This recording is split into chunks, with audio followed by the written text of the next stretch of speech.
CPD, how to support students to be climate leaders.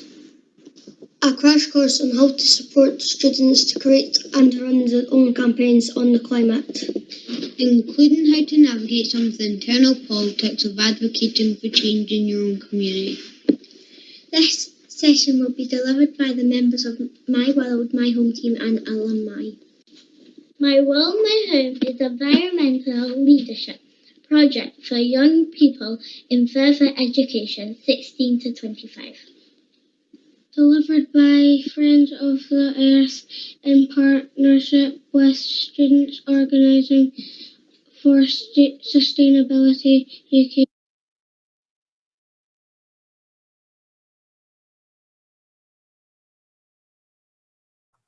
Wow, that was such a nice introduction. I need to find the recording of this later and we can use that introduction again because that was amazing. Hi everyone. So we can't see how many of you are here, but hopefully a few of us are watching and can engage with us later in the session. I'm just going to share my screen before we start introductions. Here's something to look at. Present. Cool. So welcome to the session, as was just explained to you, which will be about creating space for students on how to become environmental leaders in their communities. I guess most specifically in like college and school communities, in the case of yourselves as teachers. And my name is Hannah and I work on the My World, My Home project. I'm a campaign coach on the project. So I work with students in further education. So we deliver in 10 colleges across England and Wales. And I work in the East Midlands with 3 colleges. And yeah, work with lovely further education students doing this project, which is a year-long enrichment for them to do. Yeah, and we've got 2 of the amazing project alumni with us today. So I'll hand it over to Tanya and Kim to introduce yourselves. Hi everyone, I'm Tanya. I did the My World, My Home project about 2 years ago when I was doing my A-levels, and now I go to Sussex University and I study geography and Spanish. Hi everyone, my name is Akim and I also joined My World, My Home project 2 years ago while in college. I now study at the University of Sheffield, BSc Economics. Thank you. Cool. So community organising, we'll do a quick intro, just see if I can actually go through the slides. There we go. So as I just mentioned, My World, My Home is a community organising or community campaigning course that students in further education in the colleges that we work in can opt to do as an enrichment alongside their other studies, if that was their A-levels or another diploma, etc. And it's a year-long project that students commit to starting in September, October time, and then we usually finish the campaigning side of things by April, just before or after Easter holidays. And we'll give you some examples throughout of what other students have done. And also Tanya and Akim can share their experiences. So this is to give you an idea of the activities and skills of community organising and campaigning, which you might want to do with your students to help them create a space for campaigning outside of their studies. Although some of our students actually do it alongside their courses, which is probably worth noting. So some students do it alongside health and social care studies in one of the colleges that we work with. The project has been going for 5 years and it's part of the Our Bright Future programme, which was funded by the National Lottery Community Fund. And we deliver it in partnership with Students for Organising for Sustainability, SOS UK, which was formerly NUS UK, but focusing on sustainability. Yeah, and we've been here for 5 years and hopefully it continues for many more. And here is a lovely shot of some of the students at a training day in London. I think, yeah, Tanya in there, if you can find her. Yeah, and that was from a couple of years ago at one of our day-long training days that we do at the beginning of the project to get things started. So just to give you an idea of what this could look like. I just put a couple of images from last year, although this year we are delivering the project online still, and as you can imagine, it's not looking like this, it's very much online. But previously students have campaigned about plastics, as you can see. They're making a banner about reducing plastics in their college. And you see the whole thing on the right. I think it was a coalition of other students and teachers on a strike day, and they got together and say that they want to use less plastics, which is great. And on the bottom right is a meeting from the Nottingham students that I work with in Nottingham College. And they were meeting with the mayor of Nottingham, quite incidentally, at a council meeting, a local ward council meeting. The mayor just happened to be there, so they took advantage of that and they introduced to her their campaign. And we'll go into detail throughout here, like how do these campaigns work? How do they choose their campaign topics? And how do they go through the motions of taking action, doing things like the photo stunt here, and also then meeting leaders. So to get us started, I'm going to hand over to Akim, who's going to talk about different steps of social change. There you go. Hi, everyone. So social change is extremely important in today's world. And I'm proud to say we're making very progressive steps towards loads of social change. So the most important thing is that for social change to happen, we have to go through certain steps and have a certain plan to achieve said social change. So we have 5 steps listed here. 1 being negotiate with decision makers. 2, to plan a strategic response. 3, to organize a diverse alliance. 4, to listen to community. And 5, to take action to get a reaction. Whilst we have these here, these are not in the correct order. So if possible, I would like to give you guys some time to give it a go and see what you believe is the correct way to take these steps to social change.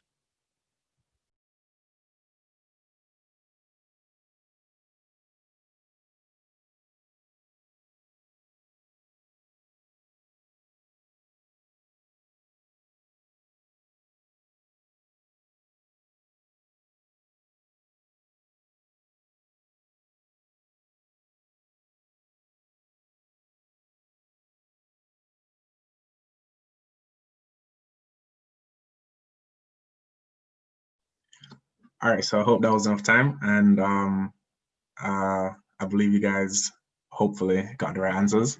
So on to the next slide. Number 1 is to organize a diverse alliance. Having a good support system, having a large amount of people with various ideas who come together for one goal can be a very powerful movement. So the first step is also one of the most important steps. The second step is to listen to community. Every community is different. Every community has different needs, wants, desires, and every community's situation is different. So listening to community can really help you in achieving social change that is specific to your community and would best impact your community. That would be best for the people who live in that community. Third is to plan a strategic response.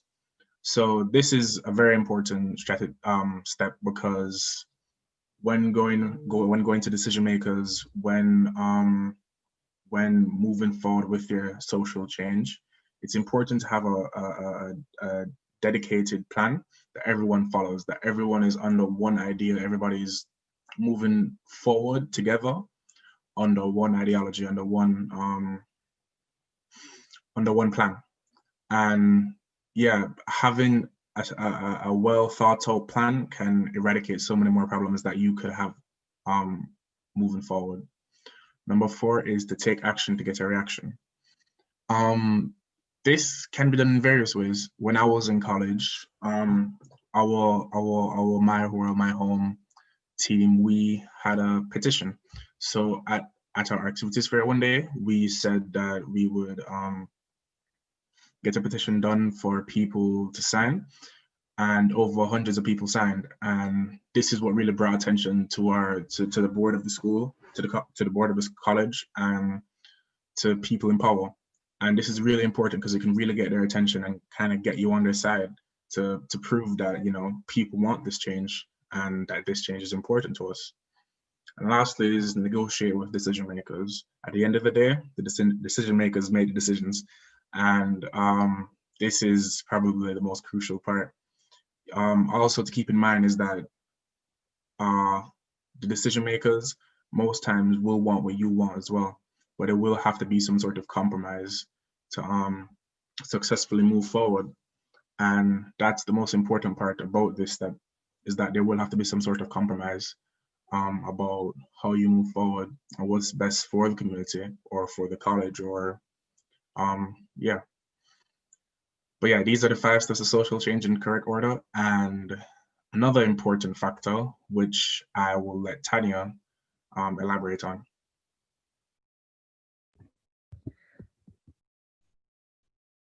Okay, hi guys. So the most important factor of social change is actually power. Now we have some various statements here, and usually what we ask people to do is write in the comment box how strongly they agree with the statement. So 0 is strongly disagree and 5 would be strongly agree. So I'm just going to ask each question and give you about 20 seconds, and if anybody would like to answer, then that's great. So, do you think that power is a bad thing?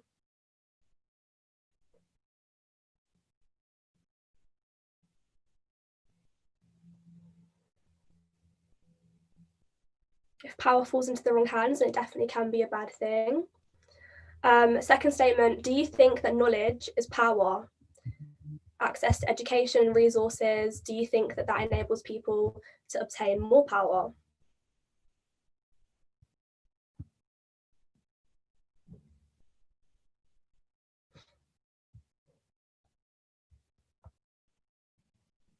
And finally, do you believe that young people have the power to make change? Was it 0 disagree and 5 agree, Tanya? Yeah, 0 strongly disagree, 5 strongly agree. If anybody would like to answer that question. I think it has to come through 2 platforms. They've got like an external platform and what we see, so it might take a while. Okay.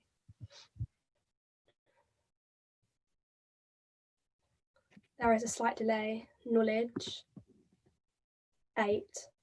Okay, so somebody believes that knowledge, they strongly agree with that statement then. Okay, great. Thanks for sharing. 3. I think a few people thought it was 1 to 10. Oh, okay. It's 1 to 5, but that's fine. Someone said 3, but I'm not sure what question that is for. Thank you for answering, people who did. And moving on, a really nice quote that I found and I think is just nice to share is, no one is you and that is your power. So if you believe in yourself, then you do have the power to make change. And with that being said, I'm going to hand it back over to Akeem so he can explain the different types of power.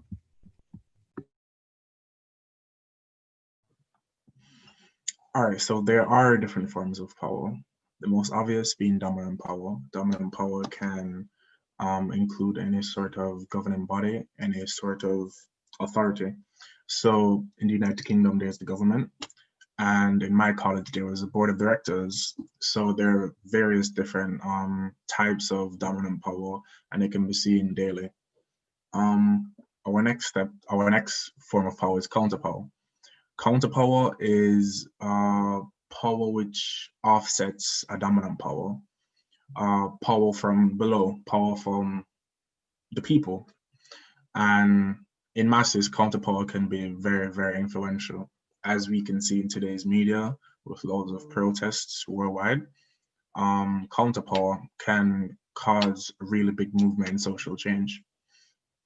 Lastly is relational power. Relational power is the sort of power to make connections and network, and using these connections and networking to build power and to make movements. So, for example, if you have connections within, say, your local council, and you're able to speak to somebody there, then it's a lot easier for you to make change happen, and it makes social change happen a lot quicker than for example, counterpower. And now I believe I'm passing on to Hannah. Or back to Tanya. Yeah. So, how do we actually build power with other people if you want to form an alliance with somebody or obtain relational power with that person? If any of you have any suggestions on how you can build a relationship with somebody, then please put it through and I'll wait for like 30 seconds. I'm not sure how long the delay is, but I'll wait for a while. Don't worry about if you think it's wrong. Any suggestion is greatly appreciated.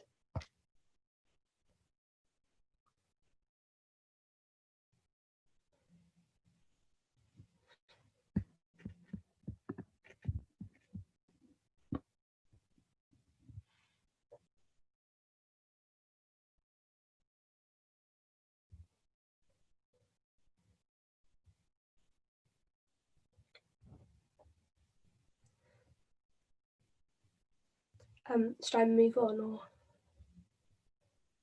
Communication. Yep, that's a very, working together. These are very, very good suggestions. Okay, well, in community organising, we actually say that the most important way to build power with people is self-interest. So to understand that person's self-interest, because everybody works under their self-interest.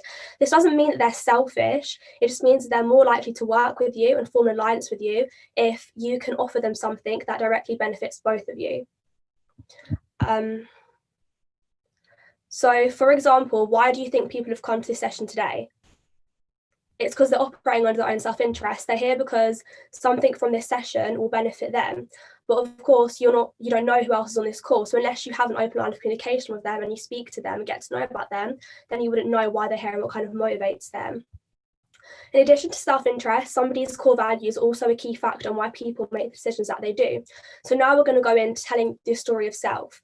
And this just kind of pertains to different things that may influence your decision making. So we have a little stick figure on the right hand side, and it just kind of has different metaphors. So for example, your hands, which ask, what do you do with your time? So for example, in my spare time, I like to do things with Friends of the Earth because I'm passionate about the organisation, like conferences, reading, getting involved. And if I was to have a conversation with somebody and they were going to ask me about, what I do with my time, my self-interests, then they would learn that about me, and that would help us to form an alliance, and they could understand how to build a relationship with me, and then how we could kind of help each other.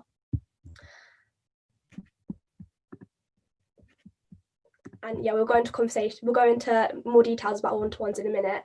So now the story of self, things like memories are going to influence a person's decision. So, their childhood or something that happened to them, that could influence the way they make decisions. Things that are personal to them, and people and places. So maybe there's a specific person who really influenced them growing up to make a change, or a specific place that is really important to them. Perhaps they want to kind of conserve it and they don't want it to get built on or something like that. And then different turning points in people's lives. So for example, as we said, myself and Akeem, we both did this My World, My Home project 2 years ago. And after we finished the project, we were lucky enough to go to a festival hosted by Friends of the Earth called Base Camp. And for the whole weekend, the food was vegan. And after leaving that festival, we both decided that we were going to make a change in our lifestyles, and we both cut out meat, and we're both pescatarian now. So that was a turning point in our lives for us. And then things that influence you and your own journey. So if you ask people questions about themselves and you show a self-interest in them, then it will help you to build an alliance with that person, and then you can form a relationship that is beneficial to both of you.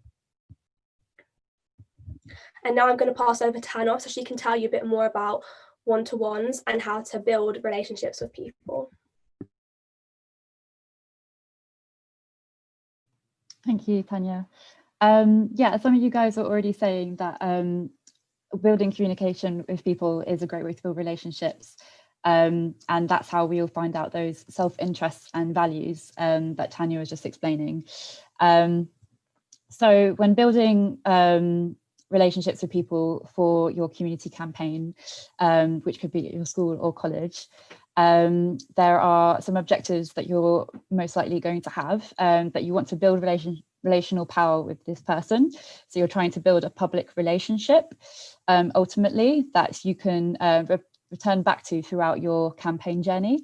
And so you want to have relational power with this person, that you've got probably common interests and shared values with this person in some way. They might be a political politician who is really eager to support young people. That might be something that they value, and they also might have an interest in what's happening in their local schools anyway. So they might have a shared interest in investing time in some of the like green initiatives that are happening in local schools, for example. And so by having one-to-ones in community organising methods, it is the key way of identifying someone's self-interest and getting to know them. As well as getting to know them, you can identify issues that they want to work on. So just by talking to someone, you have a much better idea rather than assuming what they might be interested to invest their time in. So you might go to a politician who you don't know a lot about, and you might assume, oh, they're really busy, they might not want to come along and talk to us about this particular issue, say minimizing plastics, for example, in a local area. But however, you might talk to them and that might not be the case, and they might have already done some political work in this area.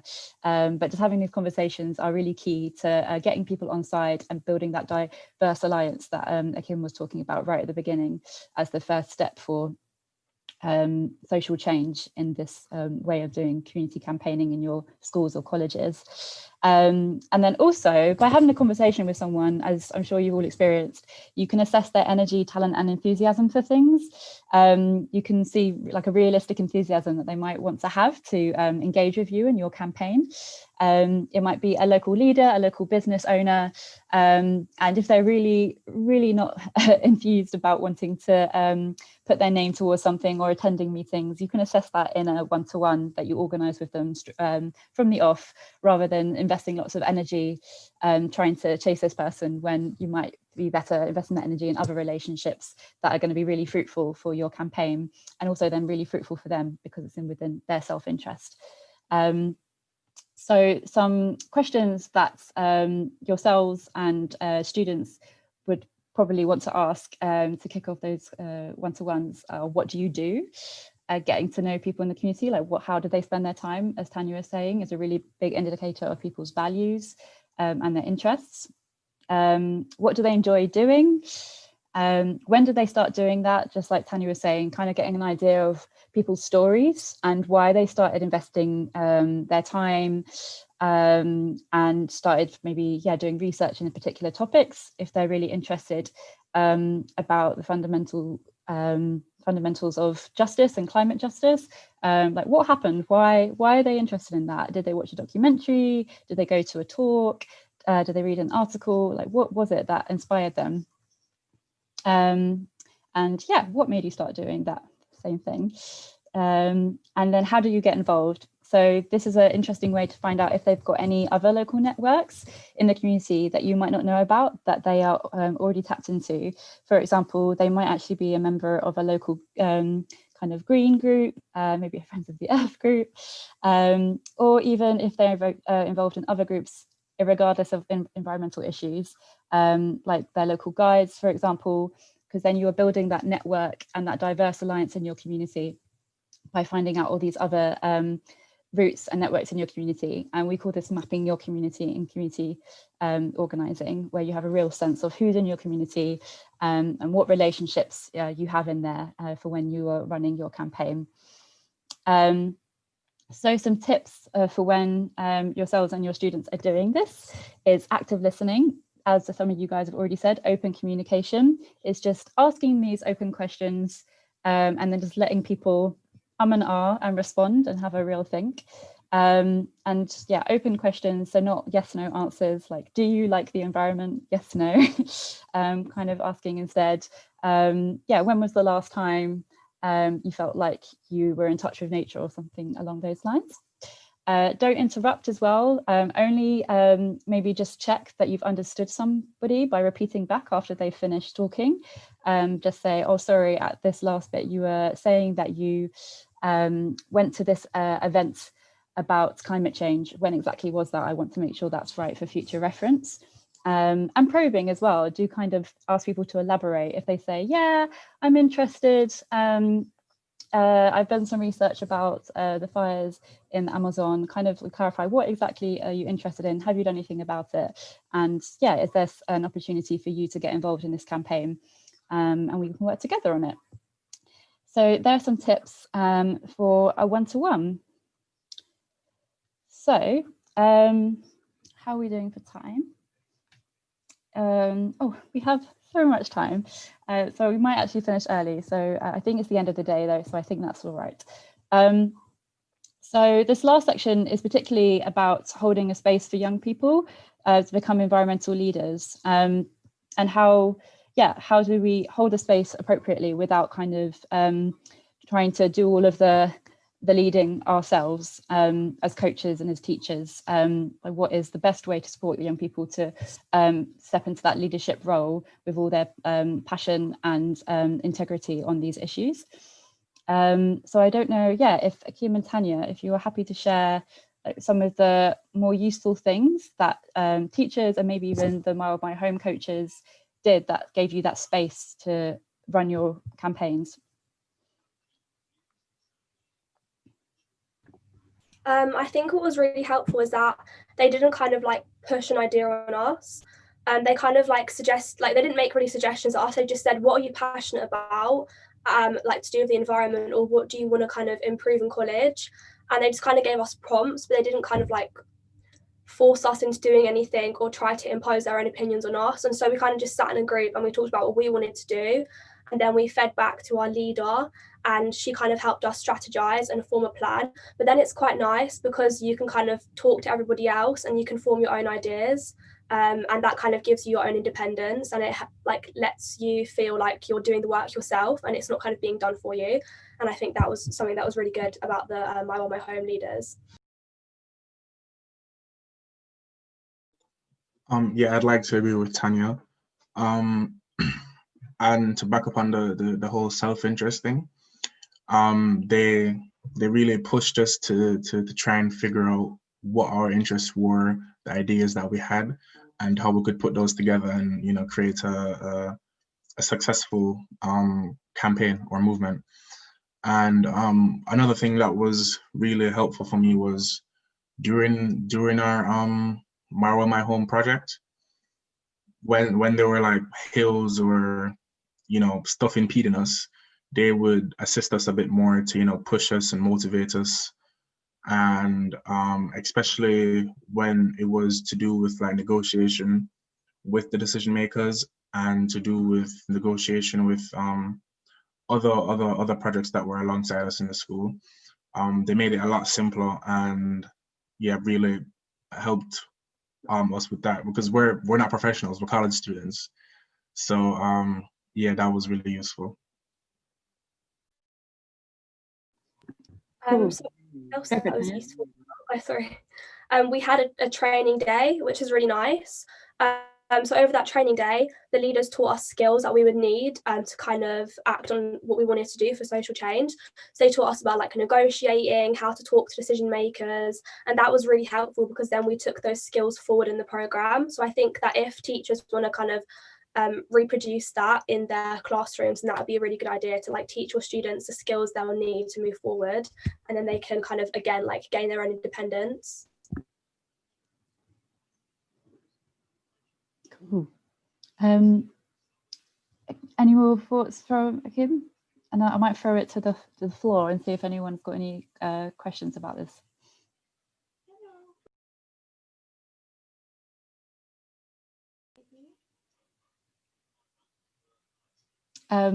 So yeah, if anyone has any, I appreciate there's a delay, so we'll wait a little bit. But if any had any questions about holding a space for students, which I guess if you're here, this might be one of the main reasons, is to think about how to support your students in your schools and colleges to do this, to run their campaigns with support, but like then taking the lead and becoming environmental leaders. So yeah, if you had any questions or parts of the workshop that we've just gone through really quickly that you would like us to elaborate on, that would be great to know.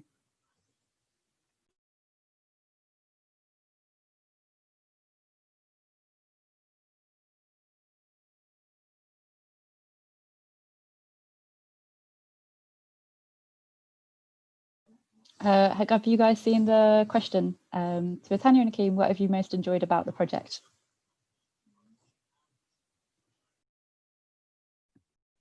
I think what I most enjoyed about the project was kind of how involved the leaders allowed you to be.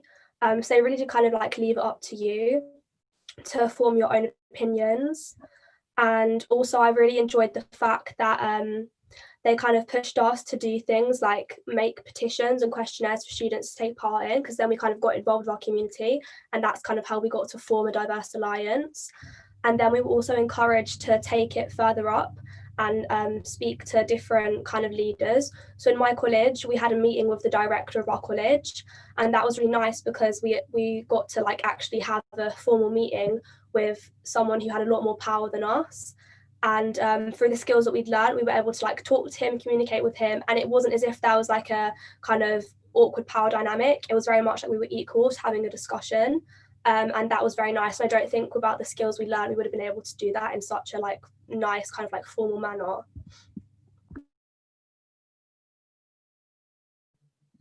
Yeah, I'd like to second what Tanya said. I believe most of the skills that we gained at the training day were very important for our project, and not even just for the project, but any future endeavors that we both could have, whether professional or even environmental, further on. And to the question about any other useful skills, I think as we touched earlier was one-to-ones when talking to people, trying to figure out their interests, try to figure out their passions, what motivates them, stuff like that, to be able to create a connection between you two, and to be able to kind of you know, create a bond for which you can move forward for your project. So yeah, to work better on your project and to create a project that would both be useful for both of you. Yeah.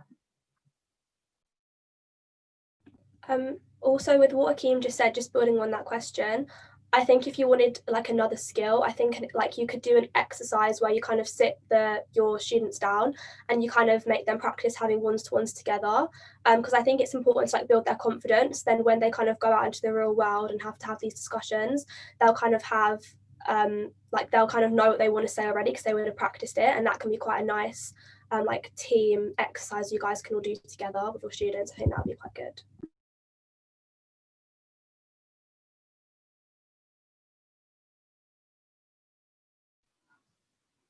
Great. Yeah, any final questions before we close? I'm sure you don't all mind that we've like sped through this because it is the end of the day.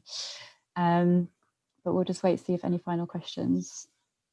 Oh, there was another one about what did you both as students find the most important and useful things that teachers were doing, I think, when you were doing the project? Were there any any teachers that particularly supported you, and what were they doing?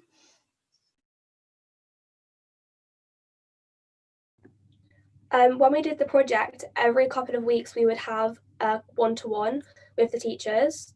So they would kind of give us feedback on what we were doing, and we had to do it was like a community campaigning qualification. So we would answer questions. It was like coursework, and they would sit us down. We just have a discussion, and they'd ask us like, "Oh, how have you been? You enjoying the project? Do you have any feedback?" And that was really nice because then you get to build a relationship with that leader as well. And I think that's quite important because then with that one-to-one, you're also kind of building that relationship with them, and then you can go off and like reproduce that with other people. And I think that was good.